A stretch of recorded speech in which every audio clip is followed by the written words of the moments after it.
तो कल की क्लास में बच्चों हम लोगों ने बात करी थी insertion of dielectric at constant potential and at constant charge. जल्दी जल्दी रिकैप करो एक बार। एट कांस्टेंट चार्ज पे चार्ज तो कांस्टेंट रहेगा, बिफोर और आफ्टर डाइलेक्ट्रिक के बारे में बात करेंगे। तो बिफोर डाइलेक्ट्रिक हमने माना कि कैपेसिटेंस C है, चार्ज Q है, पोटेंशियल V है, इलेक्ट्रिक फील्ड E है, पोटेंशियल एनर्जी U है, और जो डाइलेक्ट्रिक को हम इंसर्ट कर रहे हैं उसका डाइलेक्ट्रिक स्ट्रेंथ K है। ठीक है, जल्दी बताओ चार्ज क्या रहेगा आफ्टर कांस्टेंट चार्ज के बारे में बात कर रहे हैं। Potential V by K, electric field E by K, energy U by K। नहीं आया। फोर्स के बारे में बात करी थी, फोर्स यहाँ पे तक Q square by 2A epsilon naught, यहाँ पर भी सेम रहेगा। उधर आ जाओ, एट कांस्टेंट पोटेंशियल के बारे में बात कर रहे थे। कांस्टेंट पोटेंशियल पे बताओ कैपेसिटेंस ठीक है, और उसमें भी एट कांस्टेंट चार्ज में दोनों में कैपेसिटेंस तो इंक्रीज होगी, ये तो पक्का है। पोटेंशियल बोलो constant, electric field constant, charge increase किया K टाइम्स, कैपेसिटेंस इंक्रीज की K times, potential energy increase की K times, force K square times बढ़ गया था इस केस में। बात समझ में? आज हम बात करेंगे, कल याद करो हम लोगों ने जितना दो प्लेट्स के बीच की स्पेसिंग थी वो कंप्लीटली फिल किया था हम लोगों ने डाइलेक्ट्रिक के साथ। आज अपन बात करेंगे पार्शियल, कि मैंने आधे में डाइलेक्ट्रिक डाला, आधे में एयर रखा, या आधे में डाइलेक्ट्रिक दूसरा, आधे में अलग डाइलेक्ट्रिक, अलग अलग कॉम्बिनेशन देखेंगे। पहले तो एक पूरा स्टैंडर्ड तरीका बता देता हूँ, उसके बाद शॉर्टकट मेथड भी बताएंगे। अभी एक चीज और बता दो जो आज यूज करने वाले हैं, कैपेसिटर इन सीरीज का फॉर्मूला जल्दी सभी बच्चे लिखेंगे। 1/C is equals to 1/C1 plus 1/C2 plus 1/C3। Series में कैपेसिटेंस डिक्रीज होती है, इंक्रीज होती है, डिक्रीज। पैरेलल में बोलो C1 plus बहुत सुंदर बेटा। इधर देखो, अभी अपन बात कर रहे थे अगर हम लोगों की कैपेसिटेंस पे क्या फर्क पड़ेगा अगर हम पार्शियली डाइलेक्ट्रिक को फिल कर देते हैं। कैपेसिटेंस या कैपेसिटर भी लिख देते हैं अपन, और बात करेंगे partially filled with dielectric. Let's say मान लो ये हमारे पास एक कैपेसिटर है, ठीक बच्चों, इस पे चार्ज प्लस Q है, इस पे चार्ज माइनस Q है, कोई दिक्कत नहीं। अभी हमने क्या किया, यहां से x दूरी पर इसकी विड्थ मान लेता हूं बच्चों D, separation between two plates. एक T थिकनेस का अपन ने एक डाइलेक्ट्रिक को इंसर्ट कर दिया। तरीका सुन लो, फिर बहुत सिंपल से एक एक लाइन में भी आंसर आएंगे इससे। हमने इस डाइलेक्ट्रिक स्ट्रेंथ की बात है K, और इसकी थिकनेस मान ली अपन ने T। तो बच्चों देखो ये x, ये कितना बन गया बच्चों T, तो यहां से यहां तक की दूरी बताओ T minus x minus T, कौन हो दिक्कत? अब एक और बताओ बच्चों, एक बार बताओ, जब मैं बात कर रहा हूँ कि before insertion of dielectric, let's say इस पे प्लस Q चार्ज है, इस पे माइनस Q चार्ज है, तो इलेक्ट्रिक फील्ड के बारे में बताओ क्या बात है। इलेक्ट्रिक फील्ड की वैल्यू बोलो Q by A epsilon not. Perfect. अब एक बार बताओ, ध्यान से देखो, डाइलेक्ट्रिक केवल और केवल इस वाले पार्ट में है, तो इसके लेफ्ट हैंड साइड ये वाला और इसके लेफ्ट राइट हैंड साइड ये वाला, क्या इलेक्ट्रिक फील्ड यहाँ अभी भी वही रहेगी जो पहले थी? अरे बोलो भाई, तो इलेक्ट्रिक फील्ड का फॉर्मूला बोलो Q by A epsilon not इधर रहेगी, Q by A epsilon not इधर रहेगी। इसके बीच में बताओ इलेक्ट्रिक फील्ड कम हो जाएगी, डाइलेक्ट्रिक में कितनी हो जाएगी E by K। अरे बोलो ना, तो यहाँ पे कितनी इलेक्ट्रिक फील्ड हो जाएगी बच्चों? Q by A into A epsilon not. बोलो इतना समझ में आया? अच्छा एक चीज और बताओ, चाहे इलेक्ट्रिक फील्ड सेम रहे चाहे इलेक्ट्रिक फील्ड कम हो जाए, बट अल्टीमेटली डायरेक्शन तो यही रहने वाली है जो पहले डायरेक्शन थी। अच्छा एक चीज और बताओ, यहाँ से यहाँ 1, ये 2, ये 3, ये 4, हमें क्या निकालना है? अपन को तो निकालना होता है कैपेसिटेंस, और कैपेसिटेंस का फॉर्मूला क्या होता है बच्चों? Q by, कैपेसिटेंस का फॉर्मूला क्या होता है बेटा? Q by V। ऐसे मत करो, ये तो होता है।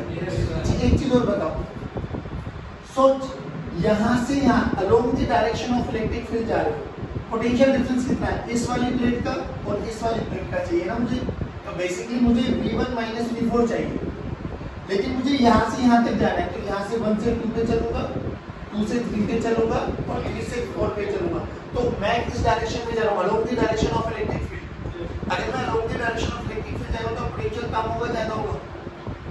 भूल जाते हो बेटा, कम होगा ज्यादा होगा माइनस के साथ। यानी अगर मैं बात करूं V1, ध्यान से देखो V1 प्लस से माइनस, माइनस कितना minus E into D, E into अब E तो ये रहा और D ये रहा, तो minus of Q X by A epsilon not नहीं आया।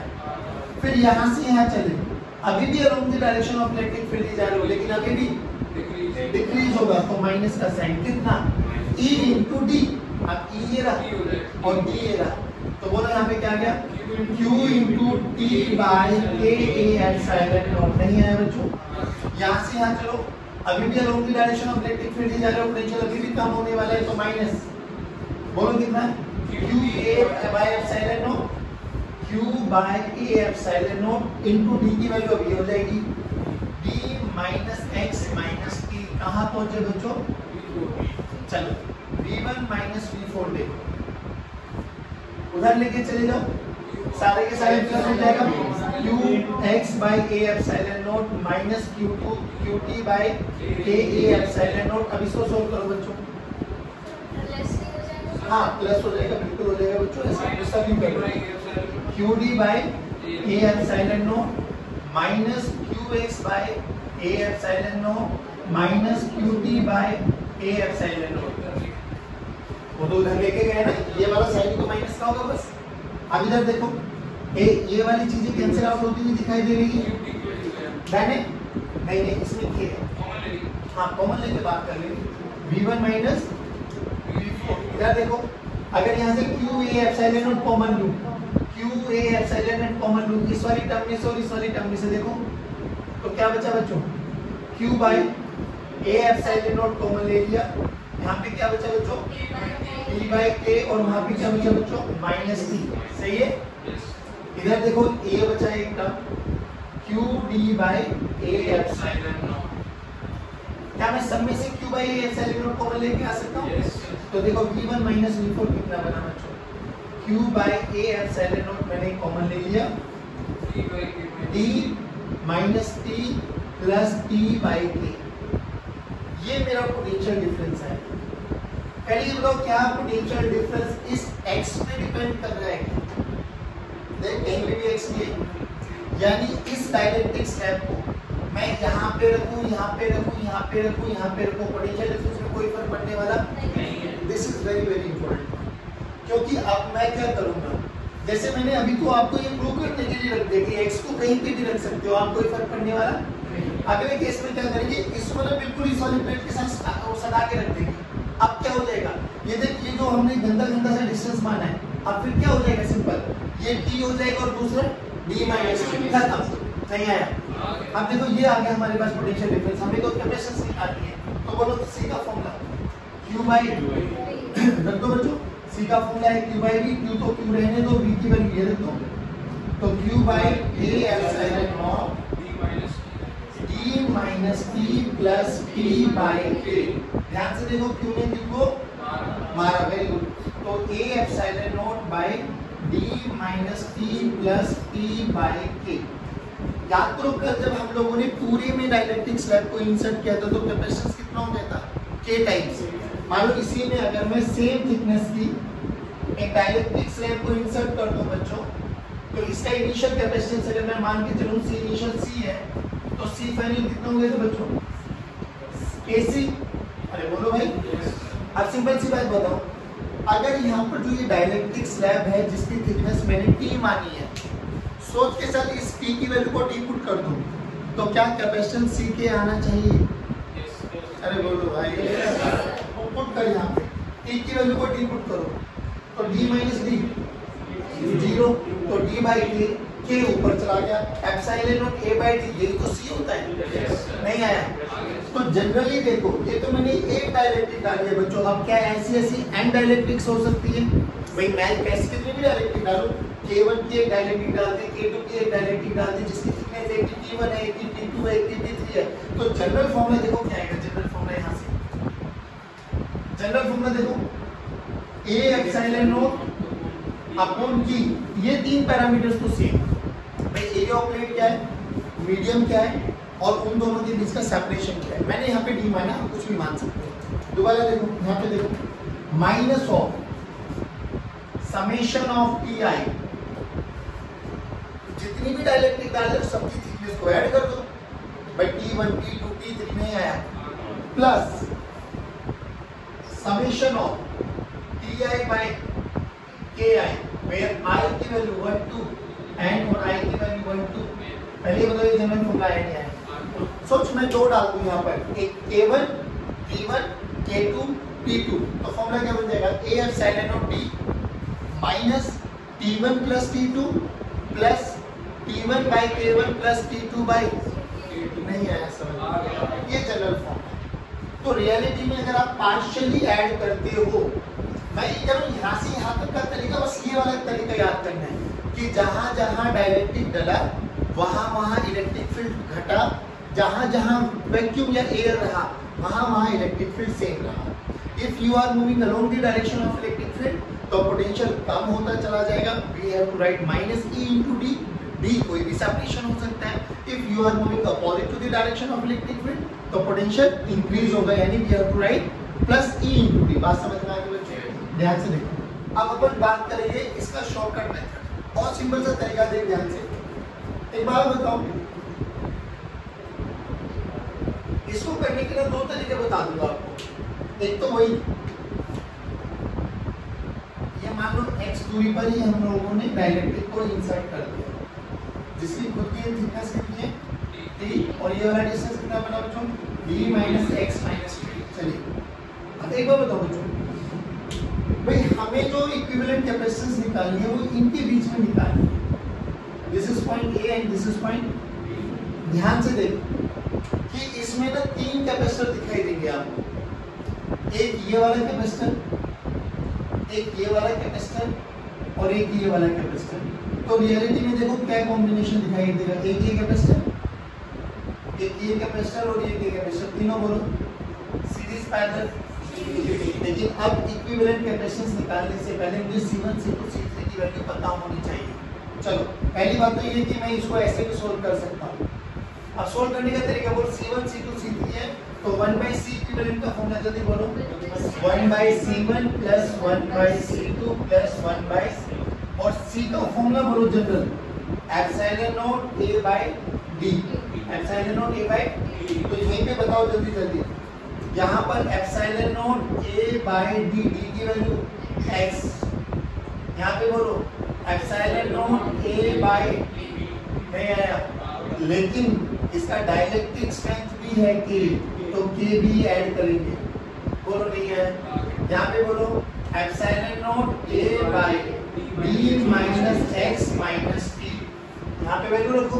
तो 1/C इक्विवेलेंट क्या आ गया बच्चों, 1/C इक्विवेलेंट देखो x by epsilon naught into A plus t by epsilon naught A into K plus d minus x minus t by epsilon naught into A। दोबारा से वही रीअरेंज करो, x by epsilon naught A plus t by K epsilon naught A। अब उसको अलग अलग कर लो, d by epsilon naught A minus x by epsilon naught A minus t by epsilon naught A। देखो कुछ चीज कैंसिल आउट होती दिखाई दी, इन दोनों में से क्या करो, 1/C इक्विवेलेंट देखो, बोलो क्या है बच्चों, t कॉमन ले लो, t by epsilon naught A common ले लो, तो t by epsilon naught A common ले लो बच्चों। तो देखो यहाँ पे क्या बचा, 1/K माइनस, सही बोला, प्लस यहाँ से d by epsilon naught A, पूरे में से क्या ले लो कॉमन, 1/एप्सिलॉन नॉट A कॉमन ले लो बच्चों। t से अंदर मल्टीप्लाई कर दे, t by K minus t plus d। अब ये 1/C आया ना बच्चों, तो अपन को तो C निकालने से मतलब है, तो ये ऊपर चला जाएगा और जो न्यूमरेटर में वो डिनोमिनेटर में आ जाएगा। देख वही आंसर आएगा वहां पे लिखा होगा। तो इसका दूसरा तरीका ये, तीसरा और वर्सेटाइल तरीका सोचो। मैं तो सिंपल सी बताऊं क्या करता हूँ, कोई भी डाइलेक्ट्रिक है ना, भाई डाइलेक्ट्रिक को उठा के यहाँ पे रख दो, तो देख क्या बना, जो ये तीन टर्म लिखे ना, ये तीन को दोनों सोल्व कर लेंगे अपन लोग। इधर देखो क्या करो, यहाँ पर ये डायरेक्टली यहाँ पे था, मैंने यहाँ पे लेके आ गया और ये कितना बना। अब इसमें इलेक्ट्रिक फील्ड कितनी बनी है, इसकी कैपेसिटेंस C1 मान लेता हूँ, इसकी कैपेसिटेंस C2 मान लेता हूँ, तो C1 की वैल्यू बोलो K epsilon naught A by T, इसकी बोलो epsilon naught A by D minus T, दोनों सीरीज पैरेलल सीरीज, तो 1 by C1 plus 1 by solve का डायरेक्ट यही आंसर आ गया। बहुत समझ में आया नहीं है, पक्की बात, कोई दिक्कत। जैसे अपन ने इसमें डाइलेक्ट्रिक स्लैब को डाला बच्चों, सोच इसमें एक कंडक्टिंग शीट या स्लैब को डाल दूं तो क्या होगा, होगा कुछ भी नहीं, कंडक्टर है तो इस केस में इलेक्ट्रिक फील्ड क्या हो जाएगी, जीरो, नहीं आया बच्चों, तो इस केस में इलेक्ट्रिक फील्ड जीरो हो जाएगी, तो इसकी कोई जरूरत, तो पोटेंशियल डिफरेंस में ये और ये कंट्रीब्यूट करेगा, नहीं आया बच्चों, अरे बोलो भाई पक्की बात। तो पोटेंशियल डिफरेंस यहाँ से लेके यहाँ तक आएगा, इसका पोटेंशियल डिफरेंस काउंट, क्योंकि E जीरो हो गया तो E इंटू जीरो, B भी E इंटू D वो भी जीरो, तो पोटेंशियल भी जीरो, तो पोटेंशियल केवल और केवल इसका काउंट होने वाला है। वो इतनी बात समझ में पक्की बात। अब इनसे रिलेटेड कुछ न्यूमेरिकल करा देता हूँ आपको कि अगर हम लोग डाइलेक्ट्रिक को इंसर्ट करें, अलग अलग डाइलेक्ट्रिक डाल सकते हैं, एक कैपेसिटर के अंदर एक डाइलेक्ट्रिक डाले, दो डाइलेक्ट्रिक डाले, तीन डाइलेक्ट्रिक डाले, एक कॉमन चीज याद रखना, जितने भी डाइलेक्ट्रिक डालेंगे ना उतने ही कैपेसिटर्स बनते चले जाएंगे। एक डाला, दो डाले, तीन डाले, कैसे कैसे उसको फिल कर रहे हैं अपन लोग कैपेसिटर्स के स्पेस में, दो डाइलेक्ट्रिक, दो कैपेसिटर, तीन डाइलेक्ट्रिक, तीन कैपेसिटर। अच्छा ऐसा भी हो सकता है आधे में डाइलेक्ट्रिक डाल दिया, जैसे इस केस में आधे में डाइलेक्ट्रिक डाल दिया, आधे में वैक्यूम ही रखा, ऐसा भी हो सकता है। यहाँ पर डाइलेक्ट्रिक डाल दिया, एक पूरे स्पेस को आधे में अलग डाइलेक्ट्रिक डाल दिया, आधे में अलग डाइलेक्ट्रिक डाल दिया, बट हमारा मेन मोटो क्या याद रखना है कि जितने डाइलेक्ट्रिक उतने कैपेसिटर, जितने डाइलेक्ट्रिक, बस अब फिर हमें अपने कॉमन सेंस से ये चेक करना है कि which one are in series and which one are in, तो सीरीज और पैरेलल का कॉम्बिनेशन सोल्व करना है।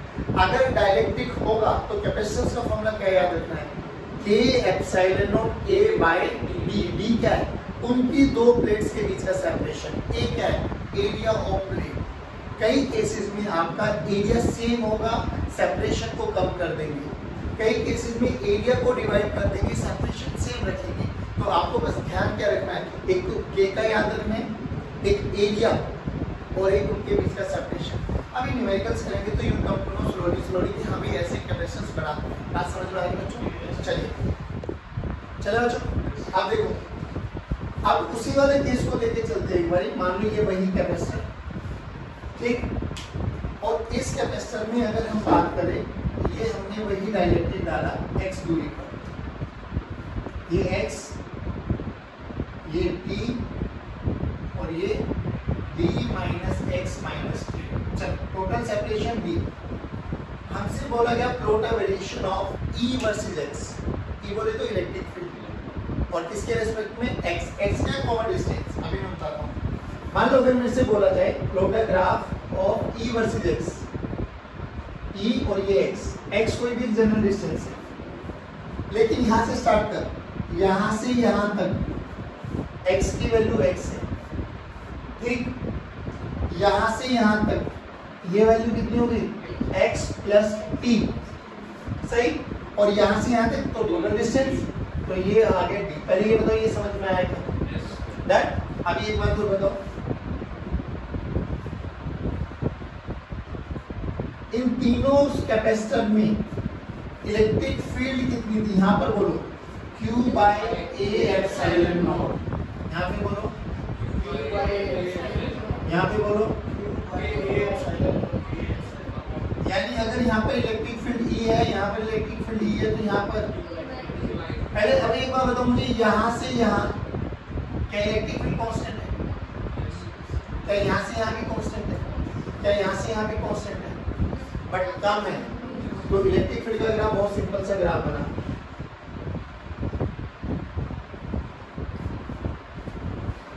परेशान मत हो, इलेक्ट्रिक फील्ड कांस्टेंट है भाई, बट पहले रीजन और तीसरे रीजन में ज्यादा है और सेकंड रीजन में कम है। यहाँ कितनी है, Q by A epsilon naught, यहाँ पे कितनी है, Q बाय के ए एप्सिलॉन नॉट। जल्दी बता आया नहीं ऐसे पक्का।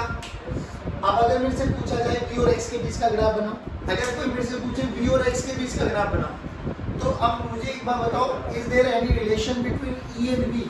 इलेक्ट्रिक फील्ड और B में कोई रिलेशन पढ़ा है आप लोगों ने? B by very good. एक ध्यान से देख, तूने एक E की वैल्यू पढ़ी है माइनस dV/dx। अबे भाई dV/dx होता क्या है? स्लोप। dV/dx क्या होता है? स्लोप। और E की वैल्यू देख माइनस इनटू स्लोप लिख दूं मैं। E कांस्टेंट है तो स्लोप एक स्ट्रेट लाइन जाएगी, क्योंकि स्ट्रेट लाइन का स्लोप हमेशा कांस्टेंट होता है। भाई आपने दो ही तो ग्राफ पढ़ेंगे, तो स्ट्रेट लाइन या कर्व। कर्व वाले शेप का तो स्लोप कंटीन्यूअसली या तो इंक्रीज करेगा या डिक्रीज करेगा। एक स्ट्रेट लाइन ही तो ऐसा था जिसका स्लोप हमेशा क्या रहेगा? पक्की बात। अच्छा एक बात और बता, यहाँ और यहाँ ये तो समझ में आ गया कि इन दोनों का स्लोप बराबर आएगा, इसका स्लोप कम आएगा। तो चलो v और x का ग्राफ बनाओ। अगर इसी में v और x का ग्राफ मैं यहाँ पे प्लॉट करने की कोशिश करूँ, यहाँ पे लिख देता हूँ equal to minus dV/dx and this is equal to E equal to minus times of slope, और E कांस्टेंट है तो slope should be a straight line. तो यहाँ पे देखो v और x का ग्राफ बनाओ।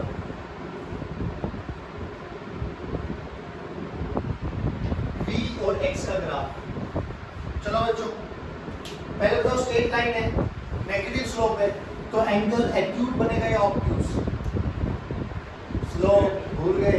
अरे वाह, आज इधर देखो, आज बच्चे या तो ग्राफ ऐसा बनेगा स्ट्रेट लाइन, या ग्राफ ऐसा बनेगा। ठीक, ये बताता है कि x एक्सिस के रिस्पेक्ट में एंटी क्लॉकवाइज डायरेक्शन में एंगल देखो theta, that is known as your angle of slope. तो यहाँ पर भी देखो, ये एंगल ऑफ स्लोप यहाँ पे बना, ये एक्यूट एंगल है, और स्लोप को क्या बोलते हैं? tan theta. tan theta acute हमेशा पॉजिटिव रहेगा, tan थीटा एक्यूट हमेशा, और tan थीटा एक्यूट पॉजिटिव रहेगा, और tan theta obtuse second quadrant में आ गया, नहीं आया बच्चों। तो सिंपल सी बात, मुझे ये बताइए, ये वाली चीज और ये वाली चीज को देख लिया हम लोगों ने, जैसे इन दोनों चीजों को देखा तो यहाँ पर स्लोप पॉजिटिव है और यहाँ पे स्लोप है, तो E equal to minus dV/dx। E constant है तो स्लोप नेगेटिव आएगा नहीं आएगा? नेगेटिव आएगा तो एक्यूट एंगल या ऑब्ट्यूज एंगल? अब यहाँ से यहाँ देख, ठीक, मानो ये एंगल इन्होंने बनाया, ये मान लो चलो थीटा, तो जो यहाँ से यहाँ एंगल बनेगा वो इससे कम बनेगा या ज्यादा बनेगा? अच्छा एक चीज और बता देता हूँ तुम्हें, थोड़ा सा कंफ्यूजन दूर कर देता हूँ। सुनो एक सेकंड दूर, कि अगर मेरे पास ग्राफ ऐसा है, this is alpha and this is beta, तो रियलिटी में तो मुझे ये निकालना होता है, tan बीटा मेरा स्लोप होता है। बट अगर मुझे tan बीटा ना निकाल पाऊँ किसी भी कारणवश, तो मैं क्या लिख लेता हूँ? tan beta is negative of tan alpha, negative of if alpha plus beta equals to x negative होता है, टेंशन ना ले। अब मैंने बोला कि इसकी देख दो कंडीशन बन सकती है, या तो ऐसे बना दो या ऐसे बना दो। ठीक भाई, ऐसी तो कंडीशन बन सकती है, या तो ग्राफ ऐसे बन सकता है या ग्राफ ऐसे बन सकता है। अब देखो ध्यान से, ये थीटा 2 और ये थीटा 3। पहले ये बताओ, ये वाला जो ग्राफ है, ये जो इसका स्लोप है, पहले के कंपैरेटिवली कम होना चाहिए या ज्यादा होना चाहिए? भाई इसकी इलेक्ट्रिक फील्ड और इसकी इलेक्ट्रिक फील्ड देखो ना, पहले वाले की इलेक्ट्रिक फील्ड ज्यादा है दूसरे के कंपैरेटिवली ना, तो पहले वाले की स्लोप ज्यादा होनी चाहिए दूसरे के कंपैरेटिवली ना, और स्लोप हुआ तो ये बेसिकली एंगल देख लो ना, तो थीटा 1 से ज्यादा होना चाहिए कम होना चाहिए? थीटा 2 और थीटा 3 कम, ये होना चाहिए ना भाई, तभी तो स्लोप नेगेटिव बनेगा उसका। नहीं आया? तो इस वाले ग्राफ का कोई यूज नहीं है। अब तीसरा जो स्लोप बनेगा वो सेम इसी पे बनेगा क्योंकि इलेक्ट्रिक फील्ड सेम है, तो इसको दोबारा से वही बना दो, ये एंगल थीटा 1 के बराबर ही बनेगा। जल्दी बताओ ये समझ में आया नहीं आया? दोबारा सुनो, पहले ये रिलेशन याद करो कि अल्फा और बीटा 180 डिग्री है, तो tan बीटा मेरा स्लोप है। tan बीटा अगर निकाल पाऊं तो बहुत अच्छी बात, नहीं तो ये वाला एंगल निकाल लो टेंजेंट अल्फा, उसका नेगेटिव साइन रख दो, खत्म। सिंपल सी बात करो, मैंने अभी अल्फा के एंगल के बारे में बात कर रहा हूं, नेगेटिव साइन रखता चला दूंगा, विल गेट दिस स्लोप। तो ये थीटा 1 है, ठीक, जो कि इसका इलेक्ट्रिक फील्ड ज्यादा है, इसका इलेक्ट्रिक फील्ड कम है, तो ऑब्वियसली इसका स्लोप ज्यादा होगा इसके रेस्पेक्ट में। स्लोप को कौन डिफाइन करता है? Theta angle. टेंजेंट 0 0 होता है और टेंजेंट 90 नॉट डिफाइन होता है, इंफिनिटी होता है। तो जैसे जैसे एंगल बढ़ाओगे tan थीटा की वैल्यू बढ़ती चली जाएगी, यानी स्लोप इंक्रीज होता चला जाएगा। बात समझ में आई है? तो यहाँ पे बोलो थीटा 1, तो जो ये अगला थीटा 2 बनना था वो थीटा 1 से बड़ा बनना था, छोटा बनना था, या बराबर बनना था? छोटा बनना था, तो छोटा एंगल बना। थीटा 3 देखो, वो इसके बराबर ही बनेगा क्योंकि दोनों केसेस में इलेक्ट्रिक फील्ड क्या है? सेम नहीं है। ये बहुत इंपॉर्टेंट ग्राफ है बच्चों, E वर्सेस X और V वर्सेस X पूछे जाते हैं। कई बार तो ऐसा होता है ग्राफ दे देंगे आपको, बोला जाएगा कि ये मतलब ये डायरेक्टिव स्ट्रेंथ जब हम लोगों ने K1 डाली तब का ग्राफ है V वर्सेस X का, ये जब K2 डाल दी तब का ग्राफ है, बताओ K1 K2 में से कौन सा वैल्यू बढ़ी है? एक क्वेश्चन करा देता हूँ, उसमें कॉन्फिडेंस आ जाएगा। ठीक है, देखो अब हमारे पास क्या हुआ, इस कैपेसिटर में हम लोग ने दो डायलेक्ट्रिक्स को फिल कर दिया, एक K1 और एक K2। हमें K1 K2 में ही रिलेशन निकालना है कि क्या K1 K2 से बड़ा है, K2 K1 से बड़ा है, दोनों बराबर है, क्या रिलेशन। बट बोला गया कि इनका Vx का ग्राफ आधे में हमने K1 को फिल कर दिया, आधे में हमने K2 को फिल कर दिया, और इनका Vx का ग्राफ हमने ये गिवन है। अब मुझे इस ग्राफ को देख के ये पता लगाना है कि K1 और K2 में क्या रिलेशन। अब सिंपल से ये बताओ, ये Vx का ग्राफ है, Vx का ग्राफ का स्लोप क्या देता है? E।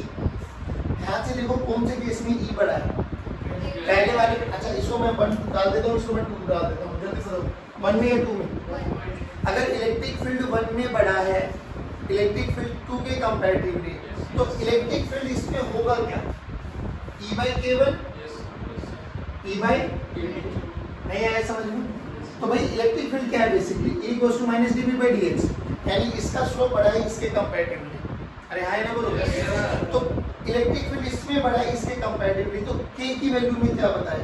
दोनों बराबर है, K1 बड़ा है, K2 बड़ा है। ध्यान से देख, इलेक्ट्रिक फील्ड बड़ा है, E1 बड़ा है, तो K1 छोटा होगा। भाई ये देखो ना स्लोप नहीं है, आगे ना भाई इसका स्लोप बड़ा है, यानी इस वाले पार्ट में इलेक्ट्रिक फील्ड ज्यादा है, इसका इलेक्ट्रिक फील्ड। अरे E की वैल्यू -dV/dx होती है, ऐसे क्या देख रहे हो भाई तुम? तो इसका स्लोप देखो, इसका स्लोप भाई थीटा 1 बड़ा है ना थीटा 2 से, theta 1 is greater than theta 2, therefore slope of 1 is greater than slope of. Slope क्या होता है? इलेक्ट्रिक फील्ड, यानी E1 is greater than K1 है, ये 2 है। अगर इलेक्ट्रिक फील्ड 1 से बड़ा है तो इलेक्ट्रिक फील्ड तो E/K1 है, यहाँ पे E/K2 है, और ये वाली टर्म बड़ी है इसके रेस्पेक्ट में, तो ऑब्वियसली इसका डिनोमिनेटर छोटा होगा इसके रेस्पेक्ट में, दोनों में न्यूमरेटर तो सेम है, तो K2 इज ग्रेटर देन। नहीं आया बच्चों, ये रिलेशन आता है। ऐसे ऐसे बतेरे क्वेश्चन देखने को मिलेंगे आपको। क्या बता सकते हो आप लोग? V और X का ग्राफ प्लॉट कर सकते हो, E और X का ग्राफ प्लॉट कर सकते हो, V और X का ग्राफ दे दिया जाए तो क्या K1 K2 में रिलेशन निकाल सकते हो?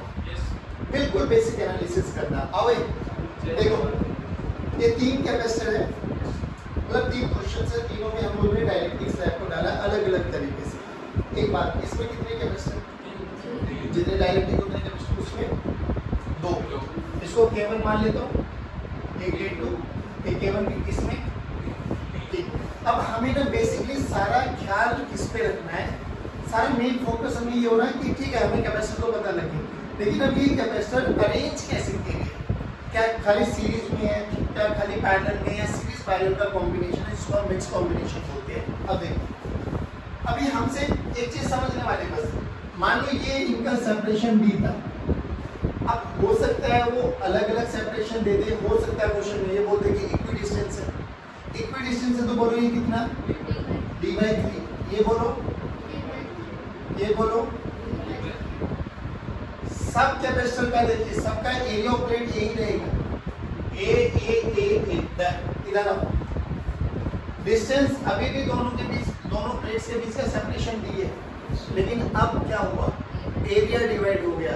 देखो ऊपर वाले कैपेसिटर में एरिया कितना, नीचे वाले का पक्का।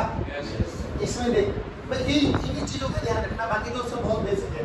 ये डी सेपरेशन मान लेता हूँ बच्चों, ध्यान से देख, यहाँ से यहाँ एरिया, यहाँ से यहाँ एरिया। अच्छा एक चीज ध्यान से देखो, अगर इनको मैंने हाफ फिल किया है तो यहाँ से यहाँ का सेपरेशन और यहाँ से यहाँ का सेपरेशन। ये क्यों लिखवा रहा हूँ, क्योंकि मुझे रियलिटी में कैपेसिटेंस लिखनी होती है और कैपेसिटेंस का फॉर्मूला ये होता है। ठीक, अब ये बोलो ये तीनों के तीनों कैपेसिटेंस केस में सीरीज पैरेलल, सीरीज तो सिंपल सी बात है, C1 C2 C3। C1 की वैल्यू बोलो जल्दी जल्दी, C1 की value K1 epsilon naught A पूरा d/3। C2 की वैल्यू बोलो K2 epsilon naught A divided by d/3। C3 की वैल्यू बोलो K2 d/3। बस यहाँ सिंपल सा क्या रखना है, जो d की वैल्यू है वो d/3 में कन्वर्ट हो जाएगा। इधर आओ, ये दोनों के दोनों कैपेसिटर बताओ पैरेलल। नहीं समझ में आए तो रीजन समझो। देखो एक कैपेसिटर ये रहा, एक कैपेसिटर ये रहा, दोनों की एक प्लेट एक सेम पोटेंशियल के साथ कनेक्टेड है, ए। दूसरी प्लेट बी के साथ कनेक्टेड है, तो ये C1 बने, ये C2 बोलो। C1 की वैल्यू जल्दी बोलो K1 epsilon not A/2 into d।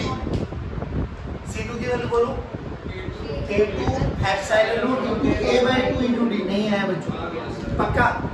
ये वाला बताओ, दो सीरीज हो, इधर देखो ध्यान से, ये दोनों सीरीज और इसके साथ। अब इसकी C1 की वैल्यू बोलो जल्दी, K1 epsilon not A/2 divided by d/2। C2 बोलो K2 epsilon not A/2 divided by d/2। C3 बोलो K3 epsilon not A/2 divided by d। तो इनको सीरीज, इसको पैनल लगाओ, सोल्व करो, आंसर आ जाएगा। हाँ या ना बोलो। आज कुछ क्वेश्चंस भेजूंगा, उन क्वेश्चंस को अटेम्प्ट करना। सुबह भी मैंने कुछ क्वेश्चंस भेजे थे, अटेम्प्ट किए थे। चलिए क्लास आज की कक्षा को यहीं समाप्त करते हैं। जय हिंद।